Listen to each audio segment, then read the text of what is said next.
اعوذ باللہ من الشیطان الرجیم بسم اللہ الرحمن الرحیم وجاءوا آباءهم عشاء یبکون۔ شام کو وہ روتے پیٹتے اپنے باپ کے پاس آئے۔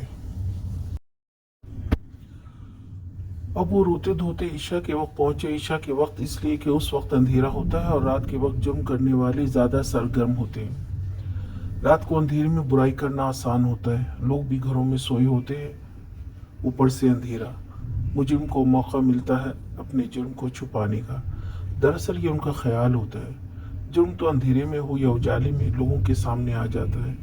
مجرم چند دنوں تک اپنا چہرہ چھپا لیتا ہے، مگر یہ بھی اللہ تعالیٰ کی قدرت و اختیار ہے کہ وہ اس کو لوگوں کے سامنے لا کھڑا کرتا ہے۔ آج کا سوال، وہ روتے ہوئے عشاء کے وقت کیوں آئے؟